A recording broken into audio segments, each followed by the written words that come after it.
October 18th, 1975, Thailand. Along a scenic stretch of sand called Pattaya Beach, 93 miles southeast of Bangkok, a local fisherman makes a shocking discovery.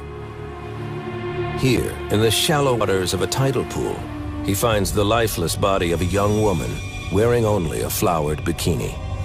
Authorities detect no sign of injury. They assume the woman is a Western traveler who, like so many others, sampled the local hashish and beer, only to overdose and drown. She remains unidentified and is buried in an unmarked grave. The body is found in a region near the so-called Hippie Trail, a popular route for Westerners traveling across Europe and Southeast Asia in the 1960s and 70s. The trail winds its way across Europe, the Indian subcontinent, and Southeast Asia, leading to the holy city of Kathmandu, Nepal, high in the Himalayas. Most travelers on the trail live on limited budgets and experiment with drugs. Many are idealistic, in search of spiritual enlightenment. A lot of the backpackers were living from hand to mouth. They didn't ask a lot of hard questions. As a traveler, you would tend to become instant friends with people, after a day or two. In 1975, one of these travelers is 18-year-old Teresa Knowlton, an American from Seattle, Washington. Like so many others, she travels to Asia in search of spiritual growth. As she started studying the different religions and, like I said, became interested in Buddhism, she was very fascinated by the monks, the Buddhist monks. She was actually on the way to a monastery in Kathmandu, a Tibetan monastery, but she stopped off in Thailand first, maybe to have a bit of... On previous trips, Teresa would write home often, but this time, her family heard nothing for months. They reach out to U.S. officials overseas for help. My mom sending letters and phone calls to the State Department and her wild thoughts about this tragedy that had to have befallen her. And I was just thinking my mom is being dramatic. More than 7 months after Teresa first set off on her journey, her family gets terrible news from Thai authorities. My mom had gotten a phone call or a letter or something stating that they believed that they had the body of my niece and that they needed to send pictures. The pictures confirm her family's worst fears. Authorities in Thailand now perform an autopsy on Teresa Knowlton. They determined that she did not drown accidentally. She was murdered. They determined that she, in fact, had been strangled before she died. Investigators have no suspects. Since it has taken 7 months to identify Teresa's body, the trail of evidence has gone cold. Teresa Knowlton's murder investigation was hampered by the fact that it was not immediately identified as a murder investigation. November 28, 1975. A month after the discovery of Teresa Knowlton's body, there is another murder, this one more grisly. A traveler on the road to Pattaya Beach finds the badly beaten and charred body of a young man. He'd been drenched with gasoline and set ablaze. The victim is identified as Vitaly Hakim from Istanbul, Turkey. Thai investigators are horrified when they discover Hakim was still alive when someone set fire to his body.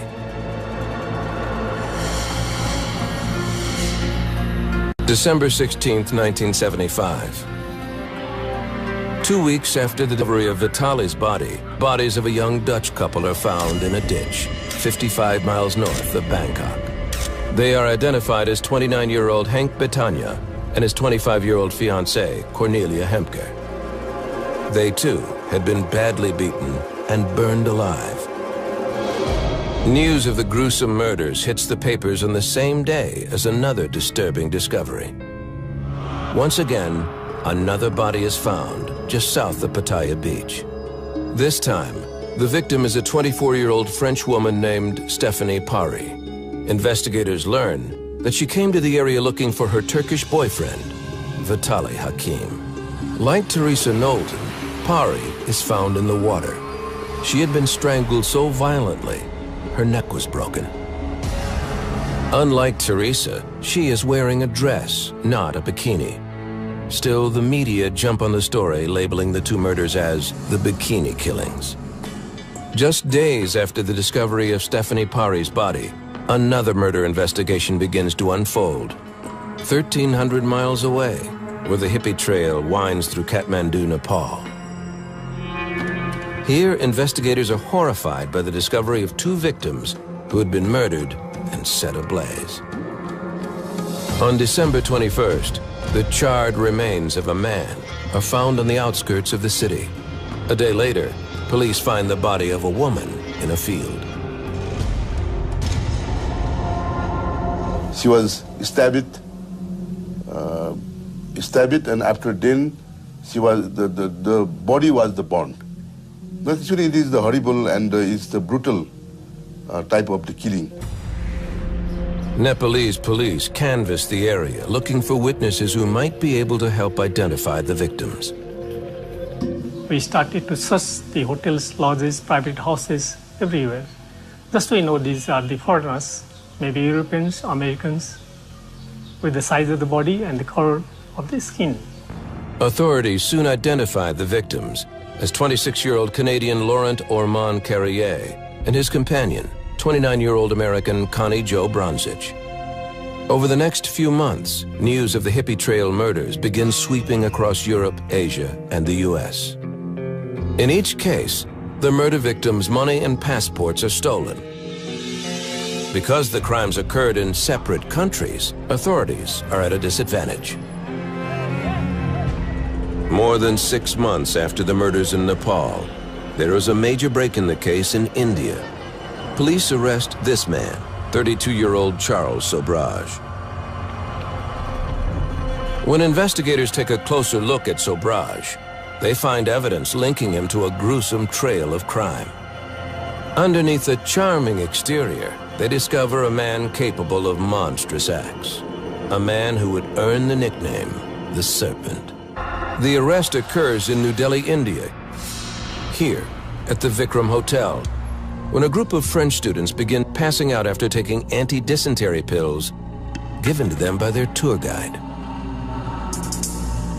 Police arrest the tour guide along with 3 female accomplices.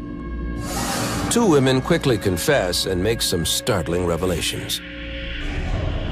They tell police the tour guide is a con artist, thief, and murderer named Charles Sobhraj.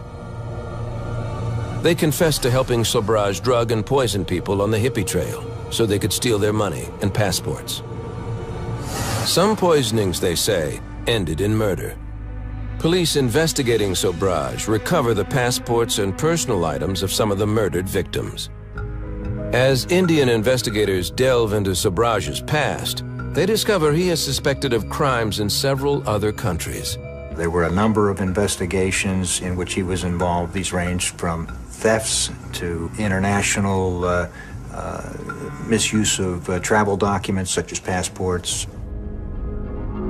Based on this information, Indian authorities charged Sobhraj with the recent murder of a French tourist named Luc Solomon. While awaiting trial, officials allow Sobhraj to do a series of audio-taped interviews with Australian writer Richard Neville. These photographs were taken during my interviews with Charles Sobhraj. As Neville begins listening to Charles Sobhraj, he is stunned by what he hears. A full confession with all the grisly details. It was the gradual unfolding of his confession to me that became more and more terrifying. The first person, Charles Sobhraj, admitted to me that he had actually murdered was Teresa Knowlton, who planned to study Tibetan Buddhism at a monastery. In the audio tapes, Sobhraj tells Neville he met Teresa Knowlton at a resort near Pattaya Beach in southern Thailand. Sobhraj explains that at the time he was working a con, posing as a French gem dealer. He invited Teresa to join him and an accomplice at a club on the beach. There, they dropped a sedative called Magadon into her coffee. She said, "Did you give me something?" because I feel very funny. I said to Teresa, I'm sorry to say to you, but I think I have to do something better. And she said, you're going to hit me? So I said, no, I'm not going to hit you. Something better. Sobhraj claimed that they then drove to the beach where he and his accomplice dressed Teresa in a bikini. He then ordered his cohort to lead her to deep water, where she drowned. Sobhraj's stated motive for the murder? A deep hatred for Westerners and drug users. I think Teresa represented everything Charles Sobhraj despised. Teresa had come out of the 1960s and early 70s counterculture. She was sexually liberated, she was spiritually focused. Sobhraj believed Teresa was also a drug dealer. He would say that all the people he killed deserved it because they were running heroin. Well, that was not true. In some cases, including Teresa Knowlton, I certainly think that the evidence lies on the fact that she was innocent. As authorities in several countries begin investigating Sobhraj, they want to know how he had managed to evade the law so easily and what fueled his intense hatred for Westerners. Charles Sobhraj was born on April 6, 1944, in French-occupied Saigon, Vietnam. He was born of a Vietnamese mother in Saigon to an Indian father. Charles Sobhraj had a very transient lifestyle as a child growing up. His parents' relationship was volatile. They separated when Charles was just 3 years old. His mother then married a French lieutenant, moved to Marseille, France, and started a new family. Charles was left with his wealthy father, who also married and had more children. When his mother returned to Vietnam 4 years later, she found that young Charles was often neglected. He'd lived on his wits in the streets of Asia. His early years were appalling. His mother took him back to Marseille, but Charles never bonded with his new family in France and was angry with his father for letting him go. Charles longed for the life he remembered in Vietnam. Charles committed his first crime as a young boy, stealing from a local shopkeeper. It was the first of many petty crimes. His mother responded to these exploits with severe punishment. Sobhraj himself was really badly treated by his mother. From a very early age, he had a sense of abandonment.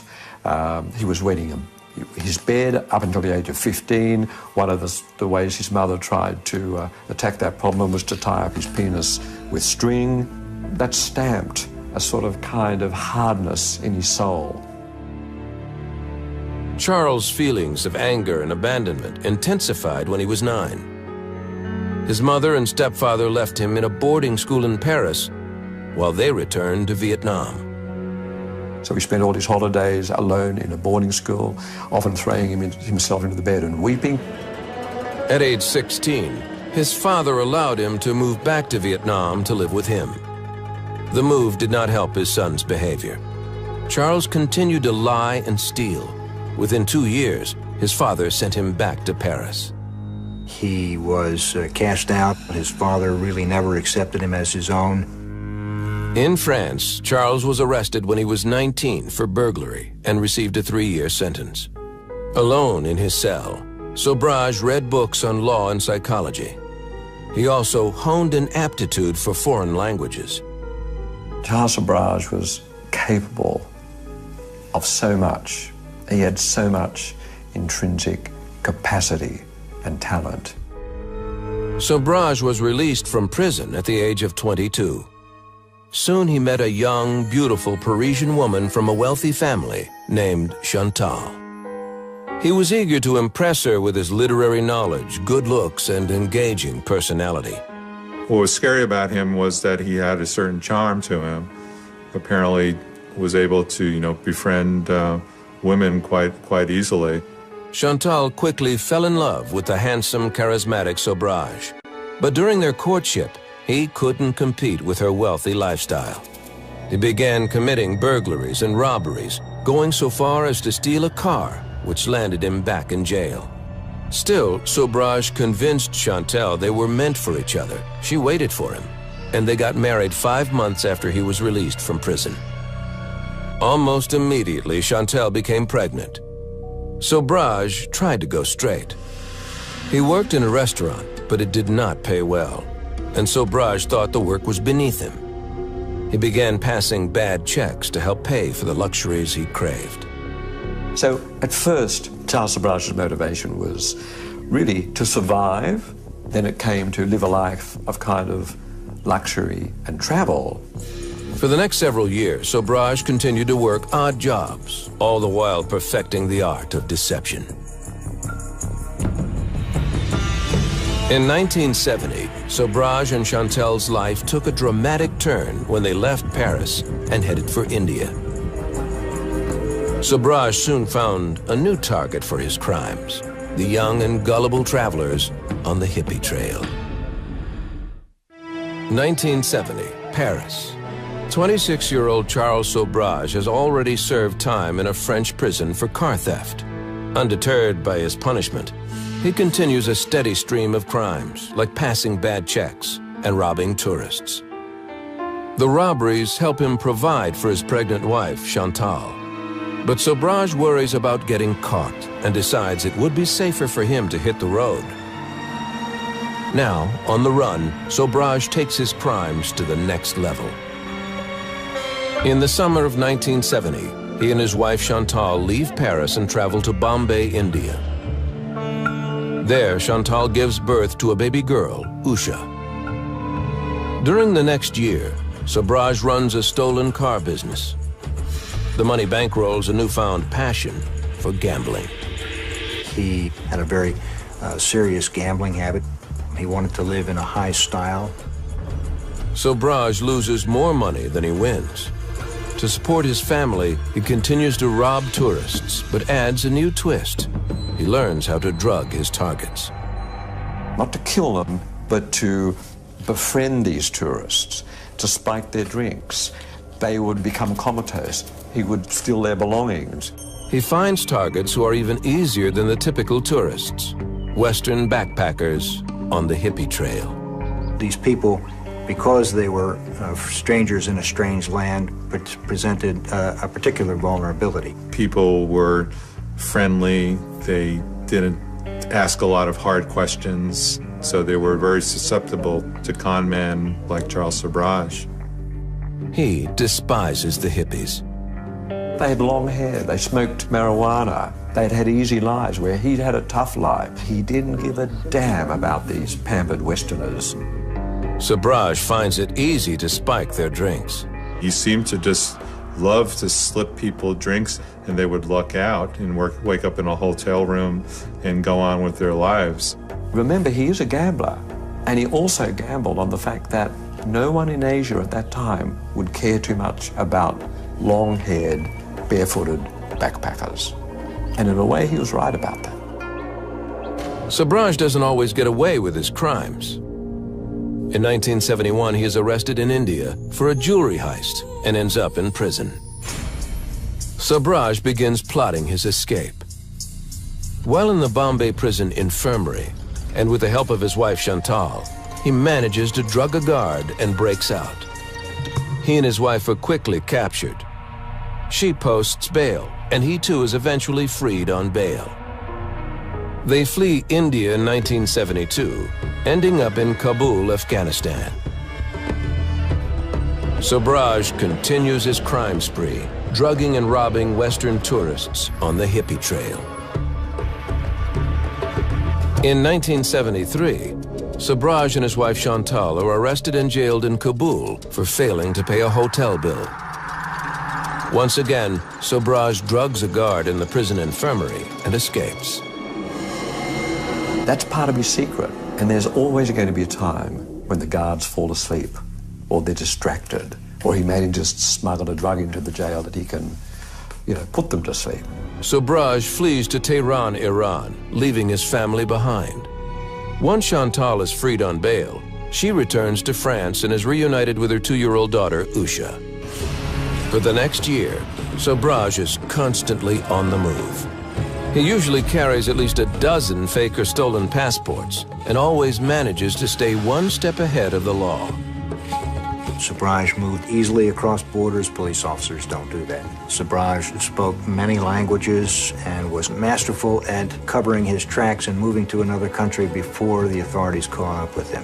With his exotic looks and extensive language skills, he takes on different identities and even poses as a woman. Sobhraj was unique in that he was a bit of a chameleon. He could be Eastern, he could be Western, he could be French, he could be Vietnamese. This facility to take on so many different persona is not something that you see very often at all. In 1974, just outside of Athens, Greece, Sobhraj is arrested for another jewelry robbery. He's sent to Korydallos prison. No one had ever escaped from it before. And he made a very daring escape from that jail. It finally involved getting himself put into hospital. And when he was put into the police van to go back, Sobhraj started a fire in the police van. And they stopped the van and he just jumped out, pushed everyone aside, ran away. Over the years, Sobhraj makes escapes in several countries. When I once said, "How do you do it? Some of the toughest security jails in the world." And his answer is really luminous. Sobhraj said that the desire of the guards to keep me imprisoned is no match for my will to be free. The escapes help earn him a nickname, the Serpent. He was called the Serpent, I think, mainly by the authorities, simply because he had been able to slip away. He was sort of a slippery kind of character who was able to always get out of a jam. After his escape from prison in Greece, Sobhraj is a changed man, empowered by the belief that he can do anything. And he is preparing to act out his darkest and most grisly fantasies. By 1975, 31-year-old Charles Sobhraj is a career criminal. For more than a decade, he has pulled off scams, druggings, and robberies. He's also an escape artist who managed to break out of one of the toughest penitentiaries in Greece. He then travels to Bangkok, Thailand, where he rents a villa. Even though Sobhraj is still married, he takes up with a woman he meets on his travels, a 29-year-old Canadian named Marie Leclerc. Captivated by his charisma and charm, Marie falls in love and quickly becomes his accomplice. She helps Sobhraj by befriending tourists. Marie Leclerc was very dedicated to him and stuck by his side even when he was philandering with other women. The couple recruits another partner, a 22-year-old man from India named AJ Chowdhury. He becomes Sobhraj's right-hand man and obeys orders without question. Sobhraj sometimes uses devious methods to get people to join his gang. He would take someone in and slip poisons into different foods that they would ingest. They would become sick. He would tell them that it was dysentery. He would help them back to health, and at that point in time, they would be beholden to him. With the help of his cohorts, Sobhraj continues to con, drug, and rob hippies. It is at this point that Sobhraj encounters 18-year-old American tourist Teresa Knowlton of Seattle, Washington. And his methods take a deadly turn. Teresa is on her way to study Buddhism at a Tibetan monastery. After Sobhraj meets her, he becomes convinced she is a heroin user and smuggler. He tells her she is a hypocrite. So I say, you don't think that doing what you are doing is, you can harm some human being? Because it is harmful after on the market with how you learn meditation and this. It is the respect of human beings. That you are doing for. In his interviews with author Richard Neville, Sobhraj labels the Knowlton murder and the rest that followed as cleanings. I never killed good people. That's what he said. One reason why Sobhraj confessed to the murders in such detail was because, in a strange way, he was rather proud of them. 1 month after killing Teresa Knowlton, Vitaly Hakim from Turkey becomes his next victim. Once the first murder was committed, then he sort of was almost like he was on a roll. From then on, what did he have to lose by killing? Sobhraj believes Hakim is also a drug smuggler, and in the confession tapes brags about the murder. I took one of his clothes, I put on his face, and I pour gasoline on it. I started running to the car, because of course it will be a big flame, and then... While Thai police investigate the Hakim murder, Sobhraj takes pleasure in seeing his work in the headlines. He enjoys notoriety. I don't believe that Sobhraj thought that he would be caught. Several weeks later, during a trip to Hong Kong, Sobhraj meets his next victims. A young Dutch couple, Henk Betania and his fiancée Cornelia Hemker. Posing as a gem dealer, he talks the Dutch couple into buying a sapphire ring. He invites them to his villa in Bangkok, and they accept. Once there, Sobhraj and his accomplice drug and rob the couple, then drive them to a remote location.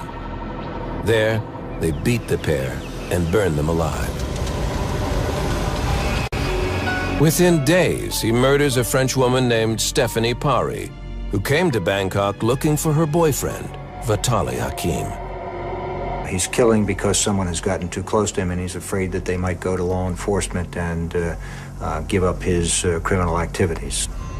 Pari's body is found south of Pattaya Beach, where the body of Teresa Knowlton was discovered 1 month earlier. When reports of the bikini killings and the murders of the Dutch couple hit the newspapers in Thailand, Sobhraj and his accomplices flee Thailand for Nepal. Sobhraj uses the passport of one of his victims, Henk Betania. In Kathmandu, Sobhraj meets Canadian Laurent Carrier and his American friend, Connie Jo Bronzich. They ran into a person who was describing himself as a gem dealer, and he had a girlfriend, and Connie had apparently gone back to their 5-star hotel and had been shown a number of gems. He also tempted people with cheap gems, with tales of adventure, by offering his potential victims nights in hotels. Connie is particularly drawn to Sobhraj because of his claim to be a gem dealer. She was enchanted by this guy. Connie was in love with jewelry. She just was always telling the newly acquired friends in Nepal that she loved jewelry and she just wishes she had more money to spend on jewelry. Soon, Nepalese authorities will have a brutal double murder on their hands. It was apparently a particularly savage crime. Connie Jo's body was found severely stabbed, burnt beyond recognition. In late December 1975, 31-year-old Charles Sobhraj is no longer just a con man and thief. He is also a cold-blooded killer, responsible for 5 murders in Thailand. There wasn't even a word for a serial killer at that stage. The phrase didn't exist. That's how uncommon it was. Sobhraj flees Bangkok and travels to Nepal with his 2 accomplices, girlfriend Marie Leclerc and Ajay Chaudhry. Sobhraj and Leclerc used passports they stole from 2 of the murder victims. In Kathmandu, Sobhraj poses as a gem dealer named Alain Gauthier. He befriends American backpacker Connie Jo Bronzich and her companion, Laurent Carrier, a Canadian. Just days before Christmas, their bodies are found in Kathmandu. They have been beaten, stabbed, and set on fire. Nepalese authorities are shocked and outraged. That is very, very tough. That has not happened in Nepal before. Then the first target, we had to identify the body.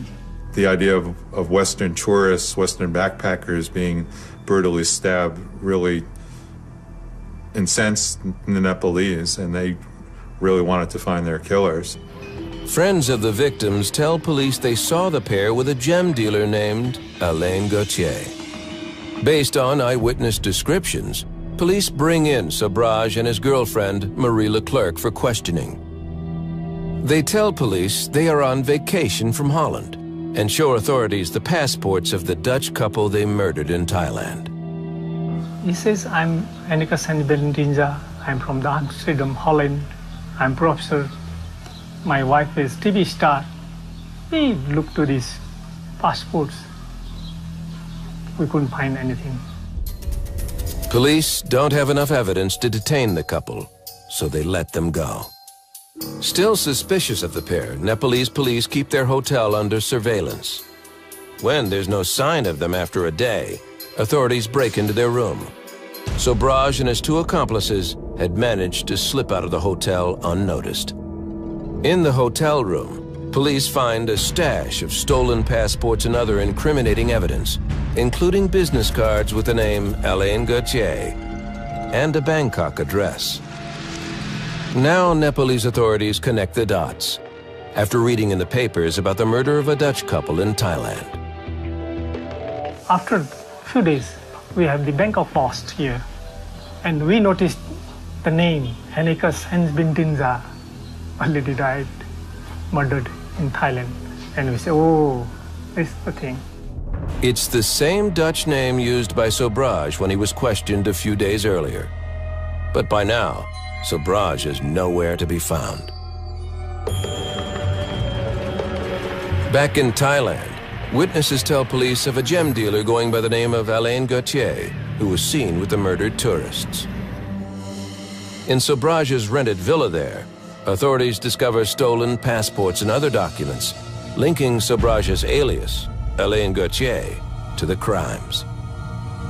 By 1976, the story is all over the papers from Thailand to Nepal. Sobhraj was a challenge to law enforcement at every level because he moved very freely, very flexibly across international borders. After being questioned and nearly caught for the Nepal murders, Sobhraj and his two accomplices flee to India. The best way he could keep moving was to change his identity, and for that he needed passports. January 1976, Varanasi, India. Sobhraj and his accomplices befriend a 34-year-old Israeli scholar named Alan Jacobs. Soon after, Jacobs is found dead in his hotel room. He'd been poisoned. Sobhraj really, by this stage, by 1975, 1976, was capable of killing anyone if it suited his convenience.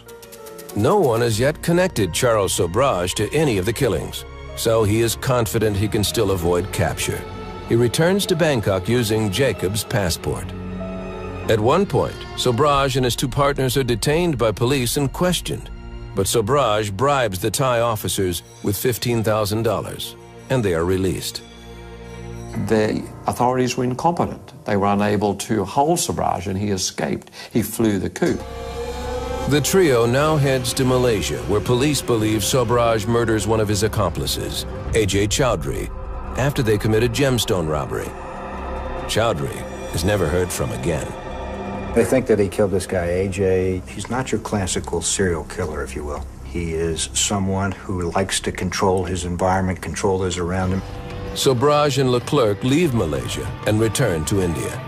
There, Sobhraj once again uses his charm to manipulate and recruit a 22-year-old Englishwoman, Barbara Smith, and 26-year-old Mary Ellen Ether of Australia. He convinces the women to steal passports and money. Charles Sobhraj is reputed to be a charmer. The number of women who were dedicated to him would certainly suggest that that's the case. By mid-May 1976, news about the killings is spreading across Asia and Europe. Police in several countries are investigating similar cases. Pictures of Sobhraj, Leclerc, and Chowdhury are splashed across the papers. But Sobhraj is still being identified as gem dealer Alain Gauthier. On May 19th, an international arrest warrant is issued for Gauthier and his two accomplices. He is now the most wanted man in the world. In June, in Bombay, Sobhraj and his crew befriend their next victim, a 28-year-old French tourist named Luc Solomon. A plan to drug and rob him goes awry when they accidentally give him an overdose and kill him. The team travels to New Delhi. It is here at the Vikram Hotel that Sobhraj tries to drug and rob an entire group of French students. But the plan fails when the drug takes effect too quickly and students begin passing out in their hotel lobby. Police are called, and Charles Sobhraj is caught and finally identified. It is only a matter of time before his accomplices are rounded up, confessions are made, and the full story comes out. In 1977, an Indian court sentences Charles Sobhraj to 11 years in prison. The charges included the murder of Luc Solomon and the drugging of the French students. His accomplice, Marie Leclerc, serves 6 years in prison, but is released in 1983 after being diagnosed with ovarian cancer. She dies in 1984. Barbara Smith and Mary Ellen Ether served 2 years for their role in the student poisonings. While Sobhraj serves his jail time in India, authorities in several other countries begin building cases against him. If Sobhraj is worried, he doesn't show it. In fact, while in prison, he manages to live like a king. 1977, India. 33-year-old Charles Sobhraj is serving an 11-year sentence. The charges include killing one man and poisoning dozens of tourists. His crimes stretch across Asia and Europe. Sobhraj is believed to be responsible for scores of druggings, robberies, and at least 20 murders. In most of the cases which are committed in the India, which are committed in the Thailand, and which are committed in Nepal, there are the same type of the modus operandi. Sobhraj admits to at least 7 of these murders during a series of audio-taped interviews with Australian author Richard Neville in 1977. Neville says that Sobhraj never seemed concerned about incriminating himself in his detailed confession. Sobhraj never felt he would ever come to trial for these charges, because in his mind he could escape at any time he wanted. Still, Sobhraj jokes to Neville that his statements might come back to haunt him. I hope all this stuff will hang me one day. Sobhraj serves time in Tihar prison, one of India's toughest. Behind bars, he is a mass manipulator. He was able to convince the authorities there to allow him things that would not be afforded to other prisoners. Now, this was not a harsh imprisonment, as he was treated almost royally in prison. Fellow inmates refer to Sobhraj as Sir Charles. Through blackmail and bribes, he obtains cell phones, a computer, and special food, and he's allowed unlimited visitors. While Sobhraj sits in an Indian prison, authorities in Thailand build a case against him. They plan to extradite him after he completes his sentence and try him for the murders in Thailand. There, Sobhraj could face the death penalty. To avoid extradition, Sobhraj comes up with a plan to extend his prison term in India. On March 16, 1986, Sobhraj puts that plan into motion by throwing himself a birthday party. Sobhraj and fellow inmates invite guards to the celebration. They serve cakes, cookies, and fruit, laced with sedatives. When the guards pass out, Sobhraj and his crew escape. He enjoys 22 days of freedom before he's recaptured by Indian police. Just as Sobhraj had calculated, he's sentenced to 10 additional years. The extension helps him avoid extradition to Thailand. That's because the statute of limitations for murder in Thailand will expire before he's released. As a result, he'll never face trial in Thailand. 11 years later, on February 17, 1997, 52-year-old Charles Sobhraj walks out of prison, a free man once again. Sobhraj returns to France. In Paris, he enjoys the life of a celebrity as Asia's most notorious criminal. He hires an agent and grants interviews for a $5,000 fee. There's also money from book and movie deals. In one TV interview, He brags about how easy prison life was in India. Full freedom inside the jail. I did whatever I wanted. By now, his story about the murder of Teresa Knowlton in Thailand has changed, despite the taped confessions he made to author Richard Neville. I have never killed her, nor did I met her. We have to see whether those tapes exist. For 6 years, Charles Sobhraj lives the high life in France. Then, in 2003, he inexplicably returns to the scene of one of his most gruesome crimes, Nepal. The one place in the world where there is still 2 crimes unaccounted for and no stay of executions in the law. In other words, he can still be prosecuted. Sobhraj is arrested in Kathmandu after being spotted in a casino by a photojournalist. The police, district police, they called me. I was happened to go and see whether the right person is the right person or not. 27 years after he slipped away, the Nepalese police finally have Sobhraj in custody. Many wonder why he would return to a country where he could still be arrested. I don't believe that Sobhraj thought that he would be caught. He probably felt like he could do this with impunity.